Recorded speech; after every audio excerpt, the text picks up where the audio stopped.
এই হলো deadline communications private limited. আপনারা দেখছেন এক্সপ্রেস নিউজ, খবর নেয়, খবর দেয়।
নমস্কার, আপনারা দেখছেন এক্সপ্রেস নিউজ চ্যানেলের বিশেষ বৈকালিক অনুষ্ঠান সোশ্যাল এক্সপ্রেস।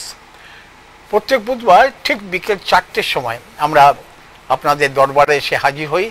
আর এই আমাদের শহর দুর্গাপুরে বা দুর্গাপুরের চারপাশে বিভিন্ন সামাজিক সংস্থা, কখনো কখনো ব্যক্তি মানুষও, তারা নানা ধরনের পরিষেবা আমাদের সাধারণ মানুষদের দিয়ে চলেছেন। কেউ হয়তো নারী ক্ষমতায়ন নিয়ে কাজ করছেন, কেউ হয়তো পরিবেশ সংক্রান্ত বিষয় নিয়ে কাজ করছেন, কেউ হয়তো কোনো নির্দিষ্ট অসুখ, ধরুন হিমোফেলিয়া, তাই নিয়ে কাজ করছেন। নানা সংস্থা, নানা মানুষজন তারা কিন্তু নানাভাবে এই ধরনের সামাজিক কাজকর্ম করে যাচ্ছেন।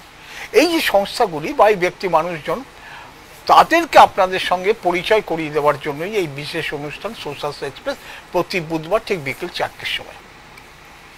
আসলে আমরা কি চাইছি, যারা কাজগুলো করছেন তাদের সঙ্গে পরিচয়টা যেমন আপনাদের হয়ে যাওয়া দরকার, তেমনি তারা যে কাজগুলো করেন সেই কাজে যদি আপনি উৎসাহী হন, তাহলে আপনি কিভাবে তাদের সঙ্গে যুক্ত হবেন, কিভাবে তাদের সাহায্য করতে পারবেন বা তাদের কাজে অংশ নিতে পারবেন, সেগুলো আমরা আলোচনা করি এই বিশেষ সোশ্যাল এক্সপ্রেস অনুষ্ঠানে। আজকে একটা অত্যন্ত গুরুত্বপূর্ণ বিষয় নিয়ে আমরা আলোচনা করব, সেটা হচ্ছে রক্তদান।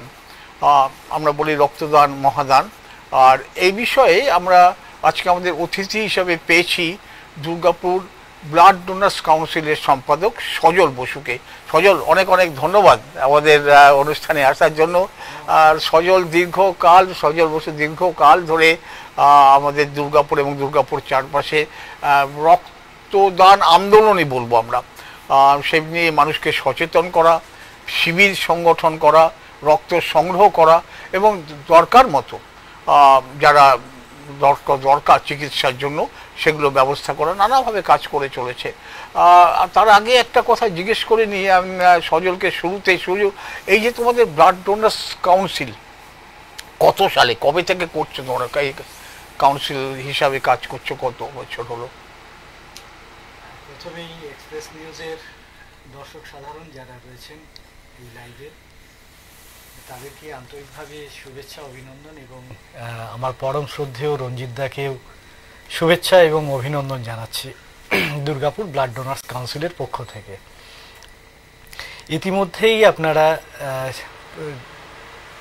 জানেন বা করেছেন আগের থেকেই যে আজকের বিষয় সম্পর্কে।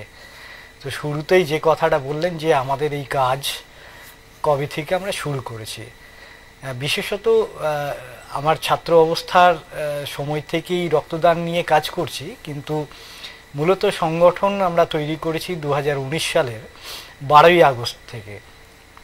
অর্থাৎ আমরাও ভেবেছিলাম যে দুর্গাপুর এবং দুর্গাপুরের বাইরেও বৃহত্তর পরিসরে সরকারি ব্লাড ব্যাংকের রক্ত পরিষেবা 100% স্বেচ্ছা রক্তদাতা নির্ভর যে পরিষেবা, তাকে সুনিশ্চিতকরণ করা। তো ফলে বেশি বেশি ক্যাম্প করতে হবে, বেশি বেশি রক্তদাতাদের কাছে পৌঁছাতে হবে, এই একটা ভাবনা নিয়েই কিন্তু আমরা প্রথম আমাদের যাত্রাপথ শুরু করেছিলাম। সেদিন হয়তো একদম ছোট্ট করে শুরু করেছিলাম আমাদের ঘরের দুয়ার থেকে, কিন্তু আজকে পশ্চিমবঙ্গের অনেক জায়গায় আমরা পৌঁছাতে পেরেছি শুধু আপনাদের শুভকামনা, ভালোবাসা এবং হচ্ছে যে পারস্পরিকভাবে সাহায্যের হাত বাড়িয়ে দেওয়ার জন্য। এটা সজল একটা কথা জিজ্ঞেস করি, ধরো দুর্গাপুরে তোমাদের যে এই সংগঠনটা ব্লাড ডোনার্স কাউন্সিল, এটা কি এই এককভাবে দুর্গাপুরেই, না কোনো রাজ্য স্তরে কোনো সংগঠনের সঙ্গে কোনো যোগাযোগ আছে বা ইত্যাদি, না এটা নিজস্ব সংস্থা? তোমার না না, অবশ্যই।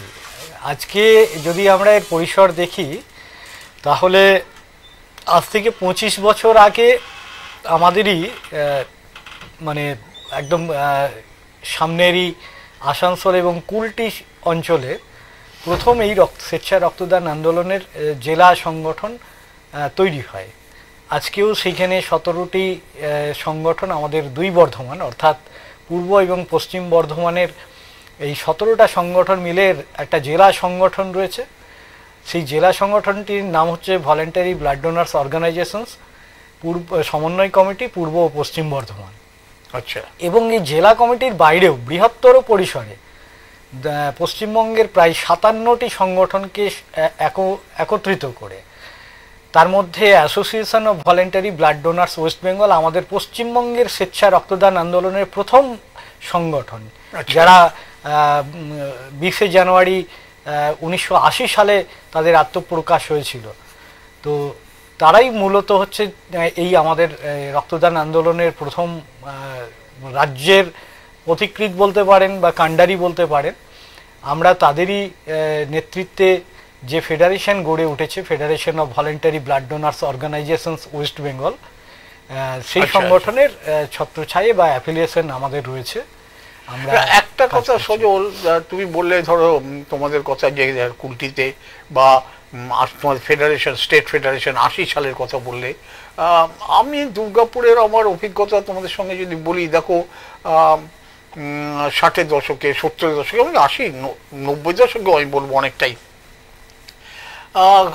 চিকিৎসার জন্য কারো কোনো যদি রক্ত দরকার হয়ে পড়তো, সেক্ষেত্রে কিন্তু এই ধরনের তোমাদের মতো রক্তদান আন্দোলন বা ইত্যাদি সংগঠন না থাকা সত্ত্বেও দুর্গাপুরে বিভিন্ন তখনকার হাসপাতাল, ধরো ডিএসপি হাসপাতালই হোক, ডিপিএল হাসপাতাল হোক বা আমাদের এমএমসি বা এই কাছে পিঠে যেগুলো ছিল, রক্তের কিন্তু কিছু অভাব হয়নি। মানে তখন সাধারণ মানুষ, কর্মীরা, আমরা জানতাম এক কর্মীর পরিবারের যদি কারো রক্তের দরকার হয় 4-5 জন চলে যেত সেখানে রক্ত দেওয়ার জন্য। পরবর্তীতে তুমি মনে করো কি যে মানুষের মানসিকতাটা একটু পরিবর্তন হয়েছিল, যার জন্য এই যে রক্তের দরকারতে চলে যাচ্ছি, বন্ধু বান্ধব চেনা জানা, এটা কি কিছুটা পাল্টে গেছিল যার ফলে রক্তদান আন্দোলনের প্রয়োজন হয়ে পড়লো? একদমই তাই।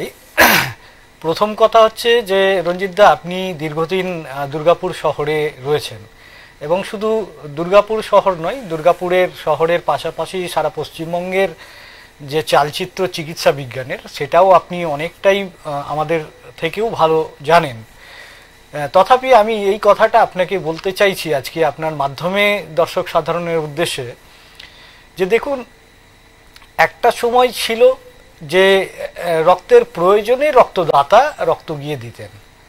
এখন মূলত চিকিৎসা বিজ্ঞানের যেটা সব থেকে বড় মানে বিষয় বলতে পারেন, এবং পরবর্তী সময় চিকিৎসা বিজ্ঞানের আরও আধুনিকীকরণের ফলে এখন রক্তের পৃথকীকরণ উপাদান সেগুলো আমাদের সামনে চলে এসছে। অর্থাৎ চিকিৎসা বিজ্ঞানের জন্য যাকে যে ধরনের কম্পোনেন্টটা দেওয়া প্রয়োজন, সেই কম্পোনেন্টটা এখন দিচ্ছে।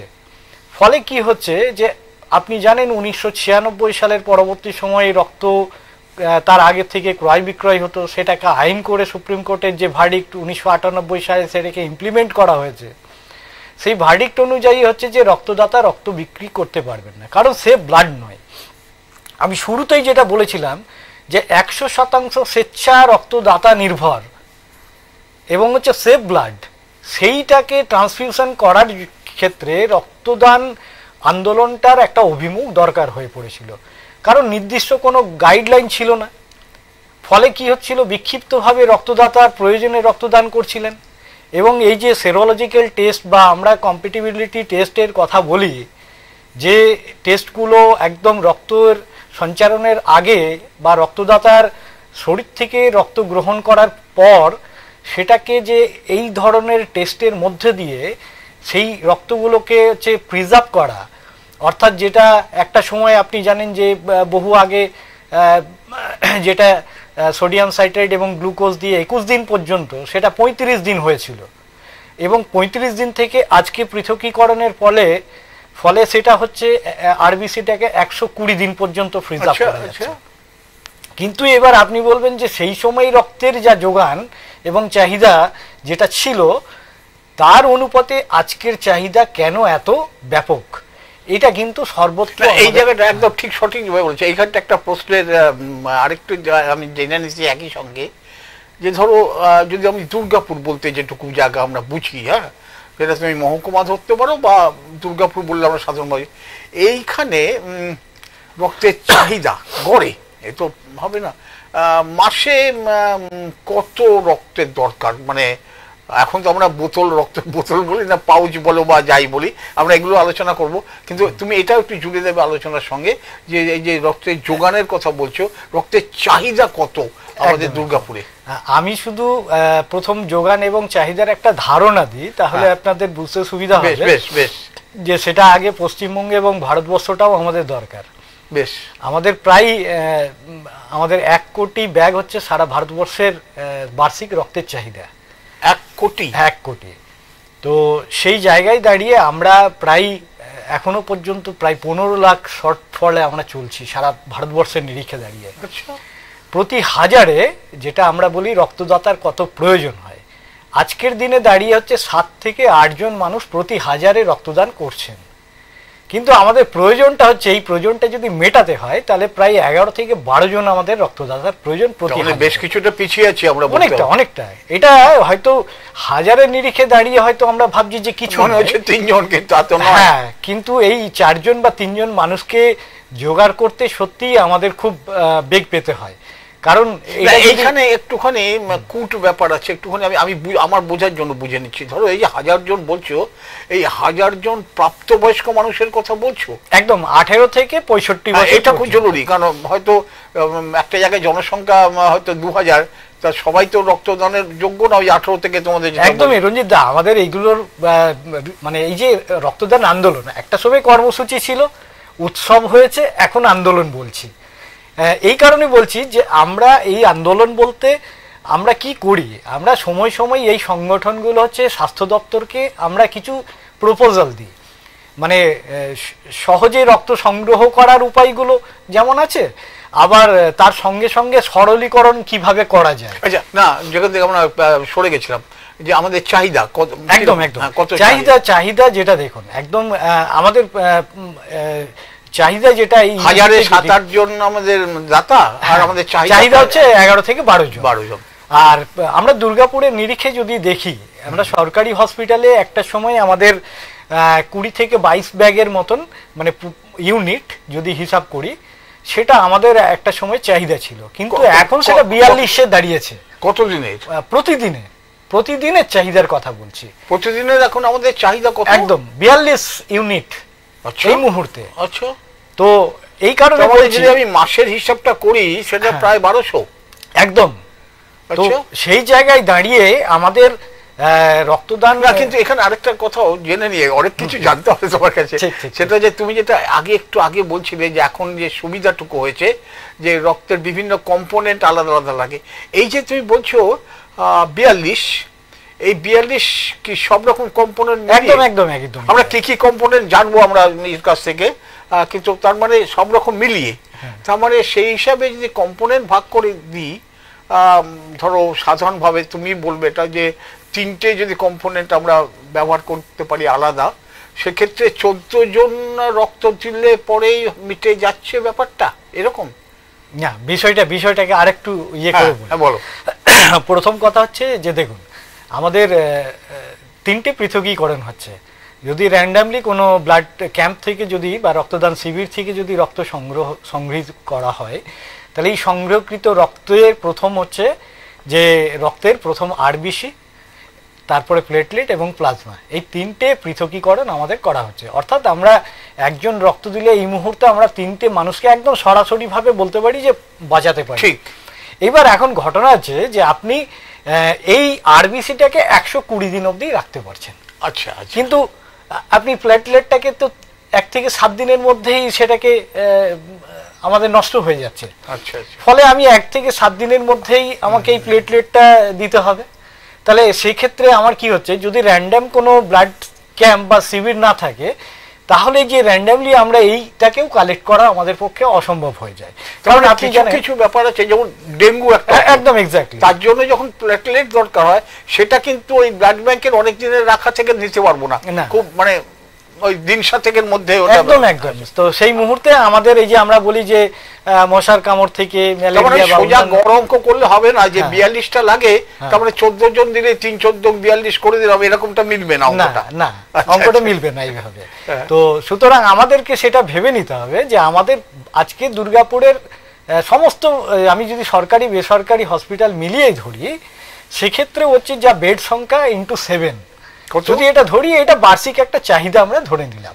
না না, বেড সংখ্যা × 7 ধরুন, যদি আমাদের দুর্গাপুরে আজকে 1000 বেড সংখ্যা হয়, তাহলে × 7 করে 7000 আমার সারা বছরে আমার ব্লাডের, এটা একটা গড় হিসাব আমরা করে নিই। বেড পিছু 7, হ্যাঁ 7, বেড পিছু 7 জন আমাদের ডোনার দরকার।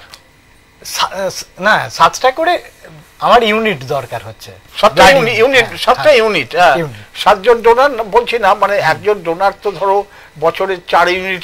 এবার কোথায় আমাদের এই সমস্যাটা হয়, যে আমরা এই হিসাবটা কোথায় এসে পড়ে মেলে না হচ্ছে আপাতকালীন পরিস্থিতিতে কোনো একটা বড় যদি মেজর অ্যাক্সিডেন্ট হয়, সেক্ষেত্রে রক্তের আমাদের চাহিদা বাড়বে।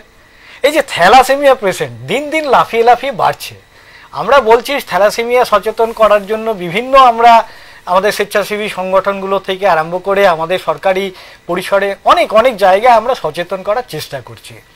কিন্তু দুর্ভাগ্য হলেও সত্যি যে আজকের দিনে দাঁড়িয়েও কুষ্টি বিচার হয়, কিন্তু বিয়ের আগে 2 ফোঁটা রক্ত, পাত্রপাত্রীর রক্ত নিয়ে আমরা যে থ্যালাসেমিয়ার ক্যারিয়ার টেস্ট, যেটাকে HPLC বলছি, সেই টেস্টটা আমরা করছি না করার ফলে আমাদের যেটা সমস্যা হচ্ছে, যে তারা কি করছেন, দুজন জাতক এবং জাতিকা দুজনেই যদি বাহক হন, ফলে তাদের যে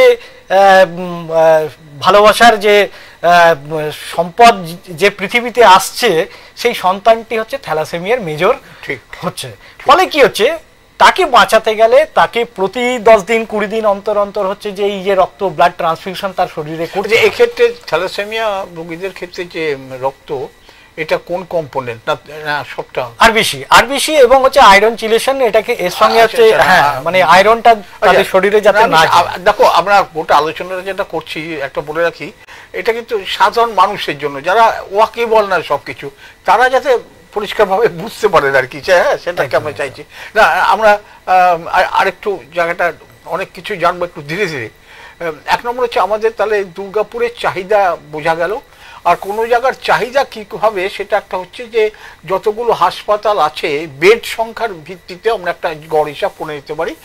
মোটামুটি আমরা জানলাম যে দুর্গাপুরে মাসে প্রায় 1200 রক্ত দান বা ডোনার আমাদের হলে পরে আমরা চাহিদার যোগান একদম এই মুহূর্তে যা দুর্গাপুরে।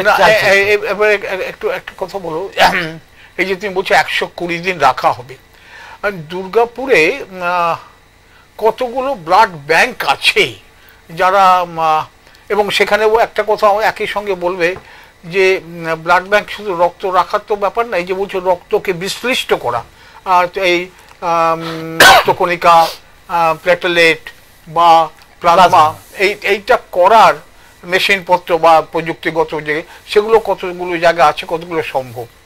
দেখুন, আমাদের পশ্চিম বর্ধমান যদি জেলাটাকে ধরি, তাহলে আমাদের জেলায় 2টি সরকারি ব্লাড ব্যাংক রয়েছে। একটি দুর্গাপুর মহকুমা ব্লাড ব্যাংক, ব্লাড সেন্টার, এখন ব্যাংক বলবো না, আমরা ব্লাড সেন্টার বলছি, কারণ ব্যাংক হয়ে গেলে মনে হচ্ছে গচ্ছিত রাখা এবং সেইখান থেকে ইন্টারেস্ট, এই বিষয়গুলো, লাভ ক্ষতির হিসাবগুলো আসে, তাই ব্যাংক আমরা না বলে সেন্টারই বলছি এখন সময়ে। তো এটা একটা গুরুত্বপূর্ণ, এটা আমরা তো বরাবর ব্লাড ব্যাংক বলতাম, এখন এটাকে কি বলা হচ্ছে? Blood centre. ব্লাড সেন্টার, বেশ। হ্যাঁ, আর আরেকটি রয়েছে আমাদের হচ্ছে আসানসোল রক্ত সংরক্ষণ কেন্দ্র বলা যেতে পারে, রক্ত সংরক্ষণ কেন্দ্র, বেশ। আরেকটি হচ্ছে যে আমাদের আসানসোল জেলা হসপিটাল ব্লাড সেন্টার। এই দুটি হচ্ছে সরকারিভাবে রয়েছে। তার সঙ্গে সঙ্গে আমাদের কেন্দ্র সরকারি ব্লাড সেন্টার দুটি রয়েছে। একটি রয়েছে আসানসোলে দুটি রয়েছে, একটি রেলের রয়েছে, একটি বার্নপুর স্কুল রয়েছে, আর একটি রয়েছে আমাদের ডিএসপি হসপিটাল। এগুলো হচ্ছে সরকারি। আর বেসরকারি অনেকগুলো রয়েছে। এই মুহূর্তে বেসরকারি সব নামগুলো আমি বলতে চাইছি না, আপনারা সবাই জানেন দুর্গাপুরের অনেকগুলি মাল্টি বেসরকারি হাসপাতালগুলো আছে, তাদের সবারই নিজস্ব ব্লাড সেন্টার রয়েছে। খালি এখনো পর্যন্ত কিছু নার্সিংহোম বা কিছু এগুলো হয়নি, ফলে সেগুলোর মধ্যে একটু তারতম্যও রয়েছে অনেকগুলো ক্ষেত্রে। কিন্তু এখনো দুর্গাপুরে আমরা যেহেতু কম্পোনেন্ট সেপারেশন পাচ্ছি, কিন্তু 100% আমরা কম্পোনেন্ট বললেও দুর্গাপুর থেকে কেবলমাত্র আরবিসিটাই আমরা সরবরাহ করতে পারছি এই মুহূর্তে। আচ্ছা আচ্ছা, কারণ প্ল্যাটেলেট আর প্লাজমা সেটা এখনই পারছি না, কারণ আমরা সমস্তটাই আসানসোল জেলা হসপিটাল, যেহেতু বর্ধমান এবং আসানসোলের মধ্যবর্তী পর্যায়ে দুর্গাপুর, ফলে দুর্গাপুরকে এখনো কিছুদিন ওয়েট করতে হবে আমাদের। স্যাংশন হয়ে গেছে, সেই হিসাবে মানে রক্তর কম্পোনেন্ট গুলো ভাগ করার যে ব্যবস্থা প্রযুক্তিগত, সেটা আমাদের দুর্গাপুরে নেই না এখনো পর্যন্ত, সেটা সরকারি বেসরকারি কোনো জায়গাতেই নেই না। ফলে এটা আমরা আসানসোল না, এটা নেই, যেমন এটা আসানসোলে আছে আমাদের জেলা সদর বলতে পারি, কিন্তু মানে সেখান থেকে বিশ্লিষ্ট হওয়ার পর প্ল্যাটলেট হোক বা প্লাজমা হোক, সেটা কি আমাদের এই দুর্গাপুরে সরকারিভাবে যে ব্লাড সেন্টার আছে সেখানে এনে রাখা হয়, মজুত রাখা হয়? একদম একদম একদম সেই দিনে গিয়েই যেটা হয় আমাদের। প্রথম কথা বলি যে আমাদের যে রক্তদান শিবির আমরা করি, আমরা ওই জন্য বলি যে দ্রুততার সঙ্গে রক্তদান শিবিরটাকে সম্পন্ন করতে। কারণ হচ্ছে এখন পৃথকীকরণ 4 ঘন্টার মধ্যে, অর্থাৎ প্রথম রক্তদাতা যিনি দিচ্ছেন তার ব্লাডটাও যাতে নষ্ট না হয়, এবং শেষ রক্তদাতা যিনি দিচ্ছেন তাদের মধ্যে যদি বিস্তর ব্যবধান থেকে যায়, তাহলে তার গুণগত মান অনেকটা কমতে থাকে। ফলে আমরা বলি এটা একটা খুব জরুরি বিষয়, একদম খুব জরুরি বিষয়। তার মানে শিবিরটা 2-3 ঘন্টার মধ্যে, একদম আমরা বলি 11টার মধ্যে শিবির শুরু করুন, 1টার মধ্যে শেষ করুন, মানে 2 ঘন্টার মধ্যে শিবির, বা যদি বিকালের দিকে বিকালের দিকে করলেও 2 ঘন্টার মধ্যেই চেষ্টা করুন যে শিবিরটা। কারণ এটা তাহলে নিয়মটা কি, এখানে ধরো দুর্গাপুরে কোনো শিবির হলে এই সংগৃহীত রক্ত সমস্ত চলে যাবে আসানসোলের একদম পৃথকীকরণের জন্য, ও সেখানে বিশ্লিষ্ট হওয়ার পর আমাদের দুর্গাপুরে আসবে। একদমই তাই, মানে সরাসরি দুর্গাপুরে এরকম হয় না যে হয়ে গেল আজকে দুর্গাপুরে রাখা গেল, পরে আবার আসানসোলে পাঠানো? না না না, এটা এখন আর করা যায় না। রক্ত সংগ্রহ করার 4 ঘন্টার মধ্যেই তাকে পৃথকীকরণ করতে হবে। তো এটা খুব জরুরি বিষয়, যার জন্য আমরা এই জন্য বলি যে রক্তদান শিবিরগুলো অহেতুক আপনারা বিলম্ব করবেন না। অনেকে আজ ডোনার আসছে, একটু দাঁড়িয়ে যান, একটু ইয়ে করুন, একটু বসুন। তো আমরা তার জন্য একটা উপায় অবলম্বন করেছি, রক্তদান শিবিরটাকে একটু দেরিতে শুরু করার প্রবণতা। কারণ হচ্ছে আপনি 10টায় শুরু করবেন বলেছেন, এখন 10টার সময় শুরু করলেন এবং 1টার সময় একটা লোক এলো, প্রায় 3 ঘন্টা সেখানে অতিবাহিত আমরা করেই ফেললাম। ফলে আমরা যদি 11টা থেকে 11:30টার মধ্যে যদি শুরু করি এবং রক্তদাতাদের আমরা যদি সেই একটা সময়ের মধ্যে গ্যাদার করতে পারি, এটা একটা মোটিভেট করা। প্রিয় দর্শকদের কাছে আমরা বলছি, আপনারা দেখছেন এক্সপ্রেস নিউজ চ্যানেলের বিশেষ বৈকালিক অনুষ্ঠান সোশ্যাল এক্সপ্রেস। আজকে আমরা আলোচনা করছি রক্তদান বিষয়ে। আমাদের সাথে রয়েছেন দুর্গাপুর ব্লাড ডোনার্স কাউন্সিলের সম্পাদক সজল বসু। অত্যন্ত গুরুত্বপূর্ণ কয়েকটা বিষয় হলো, আমাদের যারা বিশেষ করে আমাদের তারা অত্যন্ত উদ্যোক্তা, যাদের তাদের সম্মান করি আমরা, রক্তদান শিবির যারা আয়োজন করেন তাদের কাছে খুব অত্যন্ত গুরুত্বপূর্ণ হবে যে এই রক্তদান শিবিরটা কিন্তু লম্বা সময়ের জন্য হবে না, 2 ঘন্টার মধ্যে করতে হবে। কারণ এখানে যে রক্ত যারা দান করবেন সেই রক্ত কিন্তু যেতে হবে আসানসোলে, এবং সেটা রক্তদানের 4 ঘন্টার মধ্যে সেখানে পৌঁছাতে হবে। তাহলে কিন্তু রক্ত যেগুলো গুণাবলী বৈশিষ্ট্যগুলো সেগুলো কিন্তু পাওয়া যাবে না। এটা একটা অত্যন্ত জরুরি বিষয় বলে আমার মনে হয়েছে। আমাদের প্রিয় দর্শকরা মনে রাখবেন, আর আমাদের যারা উদ্যোক্তা রক্তদান শিবিরের তারাও নিশ্চয়ই ব্যাপারটা তোমরাও তো নিশ্চয়ই বলছো যারা শিবির উদ্যোক্তা, যে ব্যাপারটা এরভাবে করার জন্য। একদমই তাই, আমরা বারবারই অনুরোধ করছি যে বিশেষ কতগুলো জিনিসকে খুব গুরুত্ব সহকারে, যে এই দেখুন আমরা মানে বিশেষ করে দেখুন এই যে 23শে জানুয়ারি 26শে জানুয়ারি সারা দেশ জুড়ে, সারা রাজ্য জুড়ে, সারা জেলা জুড়ে হচ্ছে রক্তদান শিবিরের একটা হিড়িক পড়ে যায়।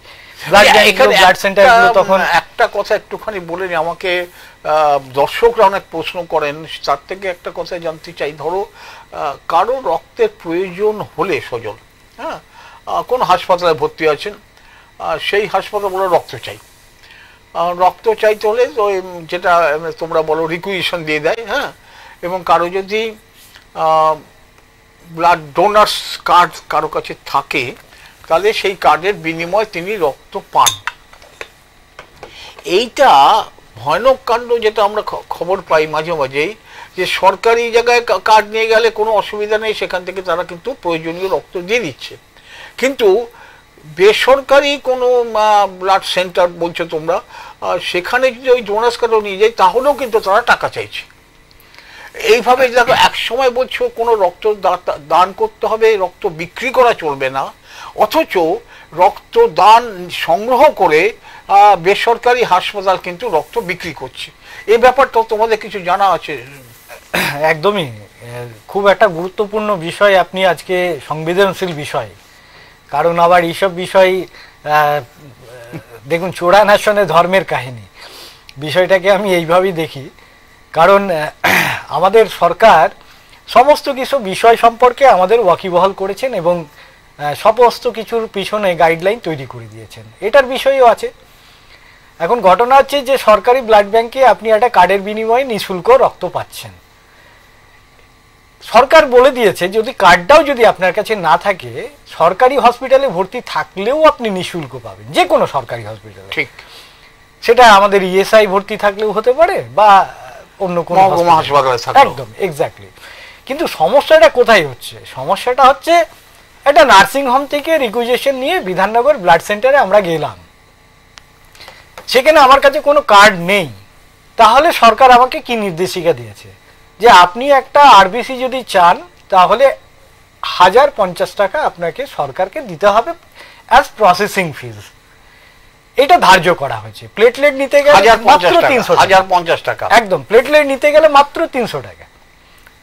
কিন্তু এটাই আবার বেসরকারি ক্ষেত্রে একই নির্দেশিকা তৈরি করে দেওয়া আছে সরকারের, সেটা হচ্ছে 1250, অধুনা এখন এই মুহূর্তে 1450।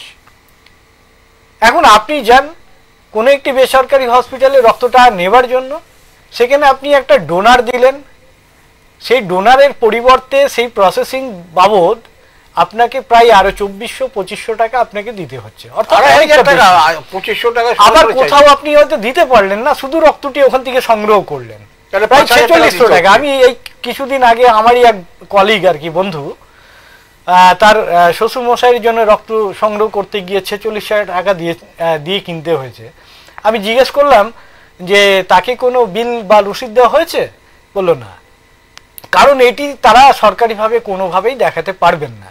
অর্থাৎ এই যে আধার বেসাতির যে খেলা, সেই খেলাটা চলছে, সেই বিষয়টা কিন্তু দুর্ভাগ্য। সজল, আমি তোমরা রক্তদান আন্দোলনের মধ্যে রয়েছে, এই বিষয়টাও শেষ তোমাদের এত প্রচেষ্টার পরেও সাধারণ মানুষ প্রয়োজনের সময় রক্ত পেল না। তা একটা কথা হচ্ছে, আমাদের দর্শকরা জানেন যে, এবং আলোচনাও করছিল শুরুতেই প্রায়, যে এখন রক্ত দেওয়ার পরে সেই রক্ত প্রথমত বেশ কিছু পরীক্ষার মধ্যে দিয়ে যেতে হয়।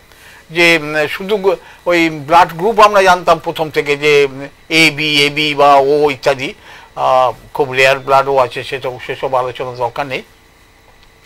কিন্তু এখন কিন্তু রক্ত দেওয়ার আগে কতগুলো আপনার অসুখ আছে কিনা, সেই দাতার কি কি অসুখ থাকলে দেওয়া হবে না ইত্যাদি নানা রকম পরীক্ষা করা হয়। এই পরীক্ষার একটা খরচা আছে, রক্ত সংরক্ষণের একটা খরচা আছে, রক্ত বিশ্লেষণের একটা খরচা আছে।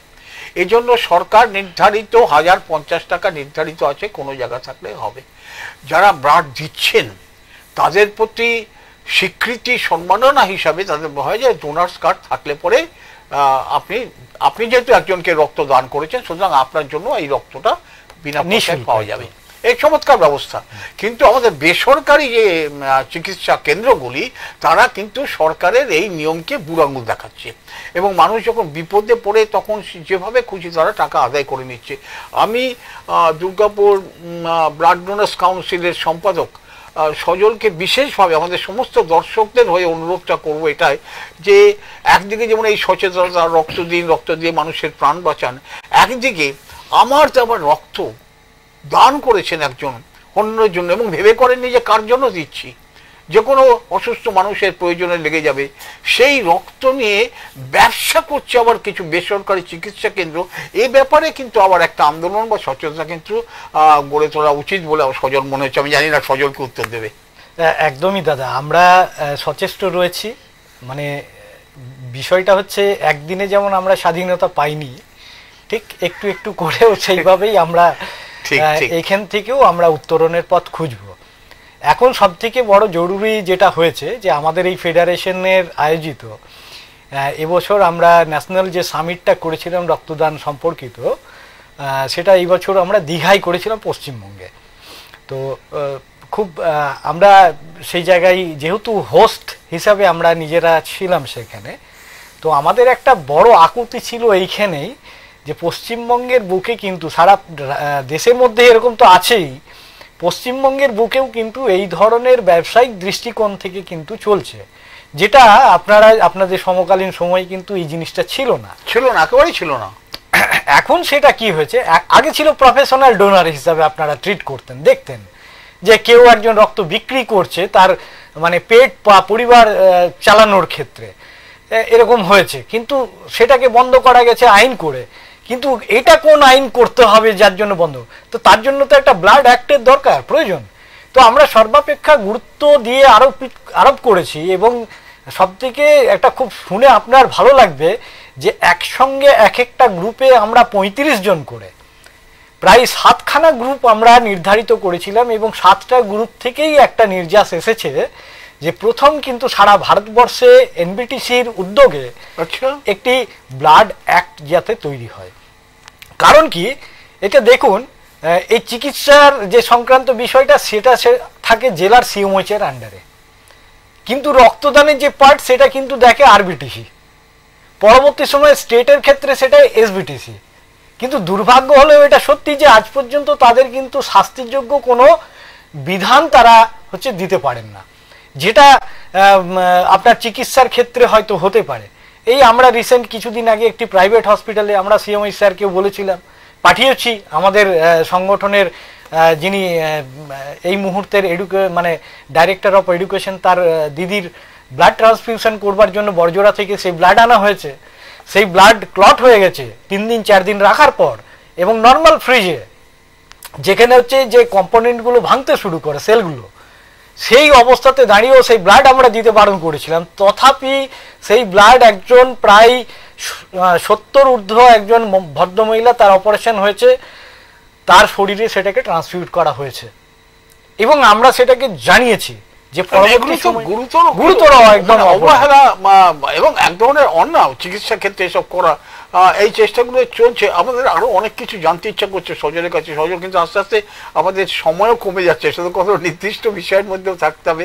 সজল, আরেকটা ব্যাপারে জিজ্ঞেস করছি, এই যে রক্তদান শিবির, দাদা একটা ছোট্ট আমি এটার সঙ্গে বলো, যে এর সঙ্গে আমরা যেটা বলেছিলাম যে যারাই এমবিবিএস পাস করছেন বা ডাক্তারি পরীক্ষা দিচ্ছেন, একটা বছর তাদেরকে ব্লাড সেন্টার এবং হেমাটোলজি নিয়ে, আমি বলছি না যে হেমাটোলজি পড়বেন, কারণ সত্যি কথা হেমাটোলজি পড়লে কিন্তু গাড়ি বাড়ি দাদা হবে না, এটা চড়া হবে না ডাক্তারদের, আর ফিজও পাবেন না তিনি। কারণ হেমাটোলজি বিভাগে হয়তো হাতে গোনা হয়তো 10টা পেশেন্ট একটা জেলা থেকে হয়তো যাবে, কিন্তু মুড়িকির মতন ওই ডায়াবেটিসের রুগী বা রুগীর মতন কিন্তু যাবে না, ফলে গাড়ি বাড়ি হবে না। তো হেমাটোলজি ডিপার্টমেন্টের পড়াশোনার ক্ষেত্রে যেটা দরকার ছিল সেটা যখন হচ্ছে না, তো এটা এমবিবিএস আমরা স্বাস্থ্য মন্ত্রককেও বলেছি, জানিয়েছি যে ব্লাড সেন্টারে কখন আমাদের ব্লাডটা দরকার, বা ব্লাড সংক্রান্ত যে বিজ্ঞানটা, আমাদের হিমোগ্লোবিনের লেভেল কত থাকতে পারে, কি অবস্থায় আমরা ব্লাডটা চাইতে পারি, রিকুইজিশন করতে পারি, বা কোন কোন ক্ষেত্রে ব্লাডটা রেশনাল ইউজ হবে না, ফলে সেইগুলোকে যদি তাদেরকে শেখানো হয় তাহলে নির্দিষ্ট করে এটা অন্তত বলতে পারি যে আমাদের চিকিৎসা বিজ্ঞানে আর একটু উন্নতি হবে। কারণ দেখুন ব্লাড সেন্টারগুলো সজল, আমি যেভাবে বুঝলাম যে আমাদের এখন যে মেডিকেলের পড়াশোনা হয়, মানে ডাক্তারি যে পড়াশোনা হয়, তাতে হেমাটোলজির উপর আরেকটু জোর দিয়ে এবং সব চিকিৎসকদের এই ব্যাপারে একটা পরিষ্কার ধারণা তৈরি করবার জন্য, এটার জন্য তোমরা স্বাস্থ্য দপ্তর ব্লাড ট্রান্সফিউশন নিয়ে একটা অন্তত এটা একটা ভালো। কিন্তু একটা অন্য কথা তুমি আমাকে বলো তো, ধরো তোমরা তো দীর্ঘকাল ধরে কাজ করছো জেলা স্তরে, রাজ্য স্তরে, ধরো এই যে শিবির যারা উদ্যোক্তা বা তোমাদের এই কাউন্সিলের যারা কি বলবো স্বেচ্ছাসেবক, যারা এই জন্য এই আন্দোলনের কর্মী হিসেবে কাজ করছেন, তাদের কি কোনো সুযোগ আছে এই ব্যাপারে, রক্ত দান বা ইত্যাদি বিষয়ে?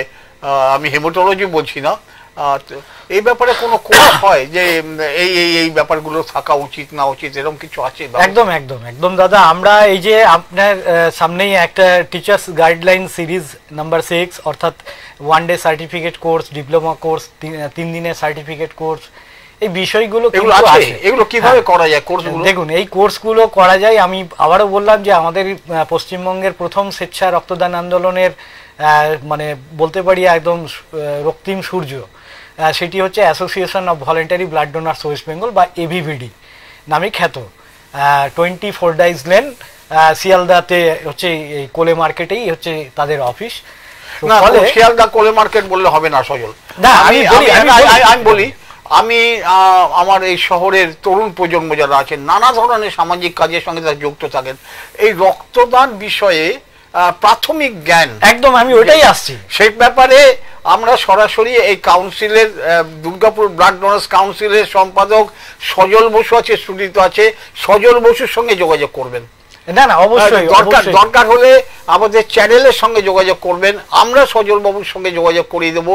আপনারা এই ব্যাপারগুলো, এই সার্টিফিকেট কোর্স বা অন্যান্য কোর্স আছে, এগুলো করলে আপনারা মানুষকে সচেতন করতে পারবেন, শিবির উদ্যোক্তা হিসেবে ভালোভাবে কাজ করতে পারবেন এবং এই কাউন্সিলের সঙ্গে আপনারা কাজ করতে পারবেন। এবং আমরাও প্রাথমিক স্তরে মোটিভেশনটা আমরা করে দেবো।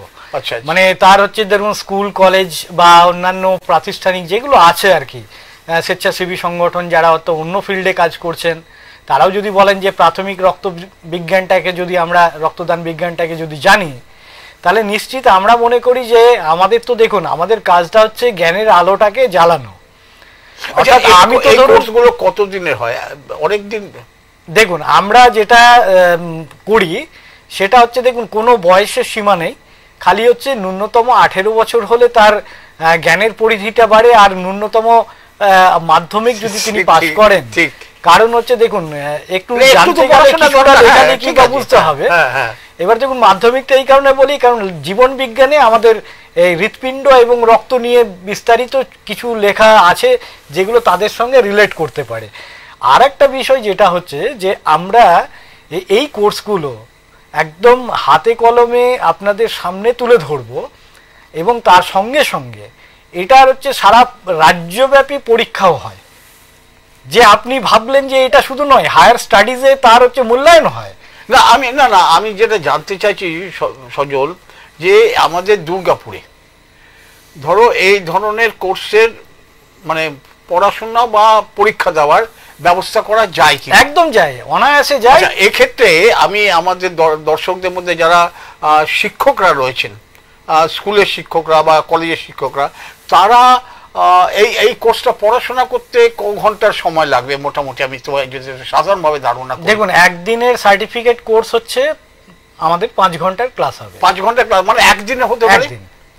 ওয়ান ডে সার্টিফিকেট কোর্স, মানে 3 দিনের। হ্যাঁ, 9টি ক্লাস। আমরা 3 দিনের যদি সার্টিফিকেট হয় 9টা ক্লাস অন্তত করতে হবে। তার মানে 2-3 দিন যদি সময় এই মাধ্যমিকের ছাত্রছাত্রীদের বা উচ্চ মাধ্যমিকের ছাত্রছাত্রীদের, আমাদের স্কুলের শিক্ষকরা যদি দায়িত্বটা নেন, দুর্গাপুরে কিন্তু আমরা রক্তদান বিষয়ক বেশ কিছু স্বেচ্ছাসেবক পেয়ে যাব, যারা আনন্দের সঙ্গে পরবর্তী সারা জীবন ধরে তারা এই কাজটা করতে পারবেন। এটা আমি আমাদের তরফ থেকে, আমার তরফ থেকে আপনাদের সকলকে অনুরোধ করছি, এটা দেখবেন। এবং তোমরা যদি সজল স্কুলে যে এই ব্যাপারটা বলো হেডমাস্টার মশাইদের, যে আমাদের এরকম একটা সুযোগ আছে, তো আমাদের ছেলে মেয়েদের এই কোর্সটা করিয়ে দিন, আমার মনে হয় তাহলে কাজ কিছুটা এগোবে। একদমই তাই, আমরা সেটা করছিও এবং খুব ভালো সাড়াও পাচ্ছি। বিশেষ করে আমরা বাঁকুড়া জেলার অনেকগুলো স্কুল এবং কলেজ ইতিমধ্যে আমরা কমপ্লিট করেছি, দুর্গাপুরেও অনেকগুলো স্কুলের মধ্যে হয়েছে, কিন্তু এখন সমস্যা হচ্ছে যে ধারাবাহিকভাবে যদি না আমরা এটা করতে পারি, কারণ দেখুন মাধ্যমিক বা উচ্চ মাধ্যমিকের ব্যাচগুলো প্রতি বছর চেঞ্জ হচ্ছে।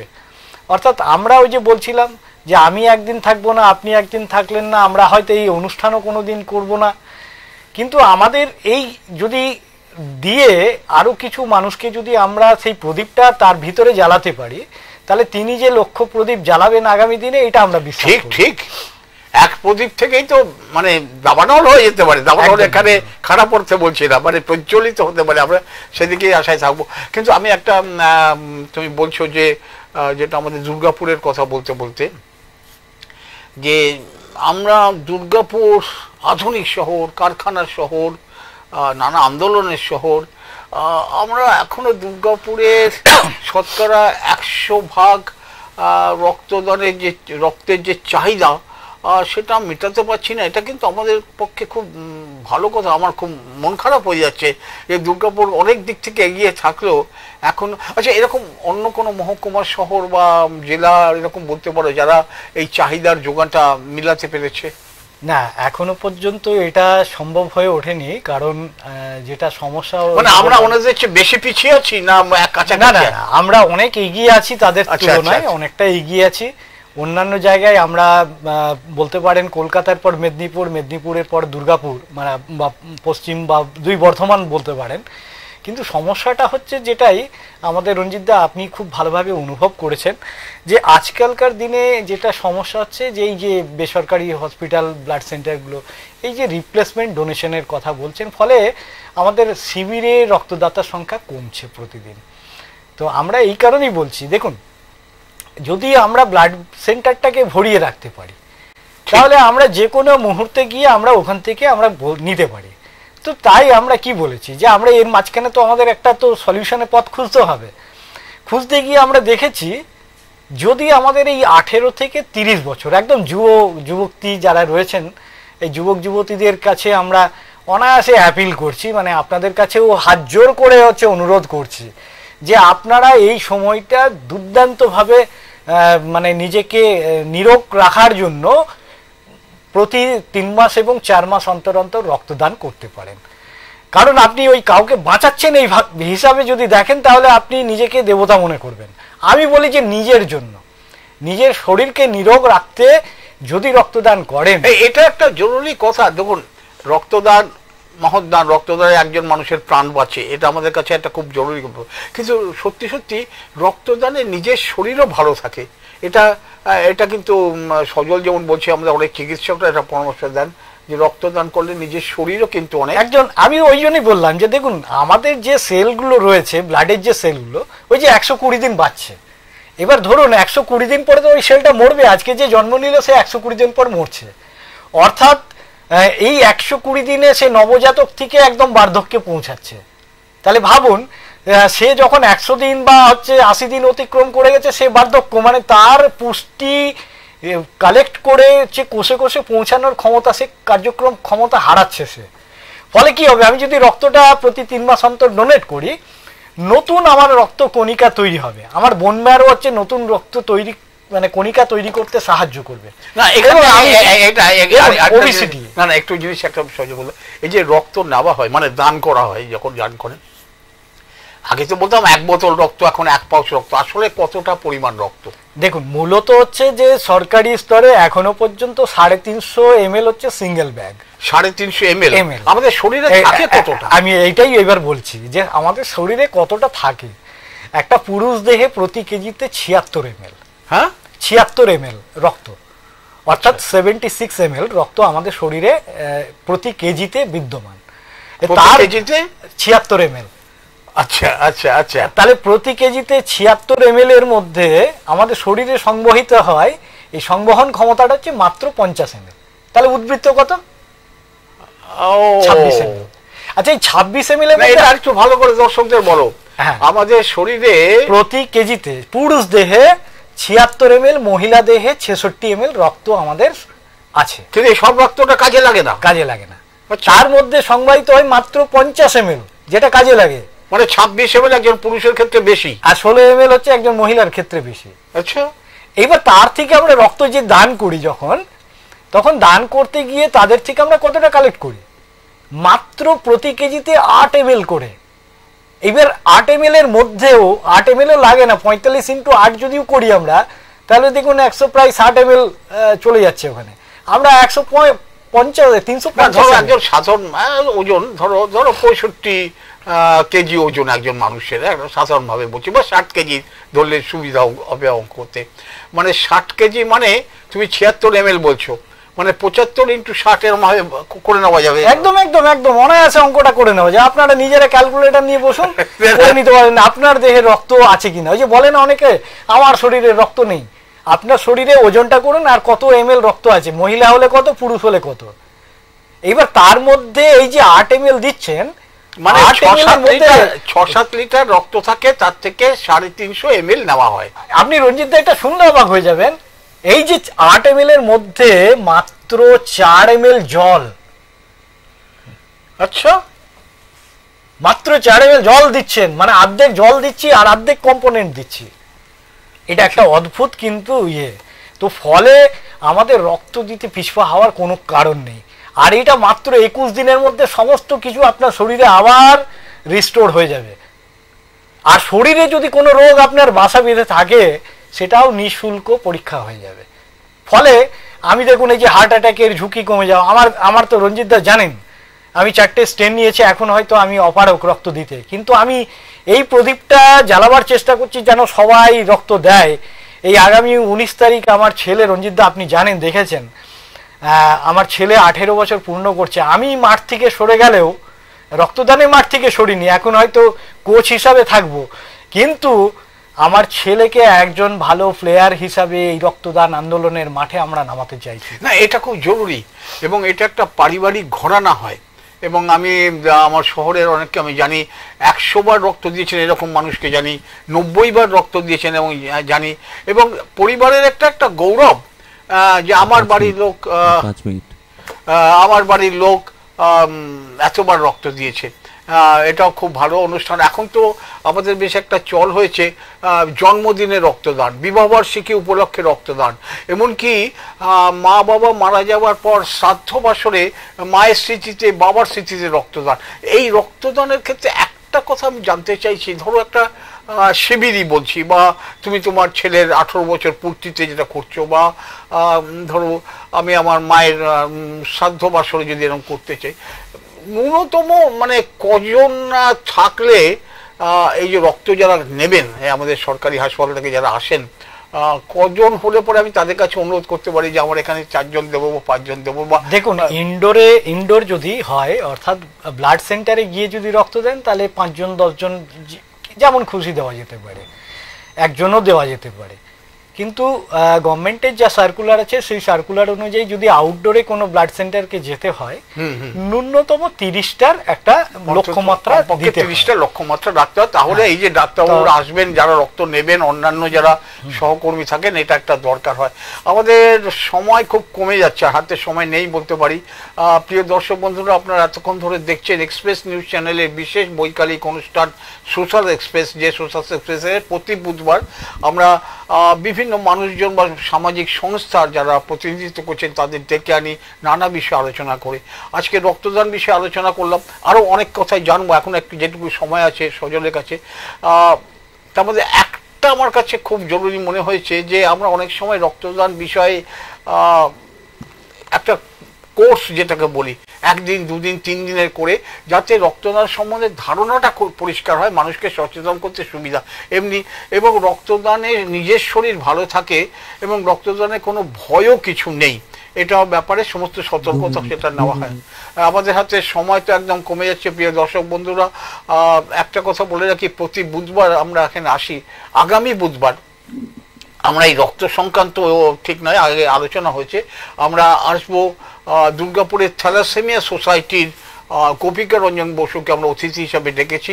থ্যালাসেমিয়া অসুখটা কি এর প্রতিকার, কিভাবে কি করতে পারি, এইসব নিয়ে আমরা আলোচনা করব আগামী বুধবার। কিন্তু আমাদের কথা শেষ করবার আগে তোমার কথা বলো, আমরা এরপরে শেষ করবো আলোচনা। আমাদের হাতে আর 2 মিনিট সময় আছে। কি বলবো বলুন? প্রথম কথা বলি যে দেহ এক মন্দির, প্রাণ তার দেবতা, রক্তদানে গড়ে উঠুক বিবেকের একতা। বাহ, তো এই বিবেকের একতাটাকে যদি আমরা গড়ে তুলতে পারি তাহলে নিশ্চিত আমাদের মানে এই সমাজের মধ্যে যেটুকু আমরা এই যে দূরে দূরে আছি সেইটা আমরা কাটিয়ে উঠে একটা সংঘবদ্ধ মানে সমাজ ব্যবস্থা আমরা তৈরি করতে পারবো, সুঠাম ব্যবস্থা। আমি তার নিবটা আর কি, অর্থাৎ যে মানে ভিতটা গড়ে উঠবে, সেই ভিতটা গড়ে উঠুক একদম নব যৌবন যারা ছাত্র যুব রয়েছেন, বিশেষ করে 18 থেকে 30 বছর বয়সী ছেলে মেয়েদের। তাদের এটা একটা হোক, আমাদের জন্মদিন যেমন উদযাপন হয়, একটা দাদা অনুরোধ করে নি, এই 18 থেকে 30 বছর বয়সের মধ্যে যারা রয়েছেন তাদের কাছে অনুরোধ করব অন্তত 30 বার রক্ত দিন। যদি সারা পশ্চিমবঙ্গে, সারা জেলায়, সারা ভারতবর্ষে যদি আমরাও আবেদন করছি রক্ত দিন, এবং বিশেষ করে নবযৌবন যাদের বয়স 18 এগিয়ে আসুন রক্ত দিতে। সবার ভালো হোক, মঙ্গল হোক। সামনের বুধবার বিকেল 4টে আলোচনা করব থ্যালাসেমিয়া বিষয়ে, থাকতে ভুলবেন না কিন্তু। অনেক অনেক ধন্যবাদ তোমাকে সজল, আমাদের অনুষ্ঠানে দীর্ঘ সময় তুমি কথা বলেছো, অনেক কিছু জানতে পেরেছি, আপনাদেরও ধন্যবাদ।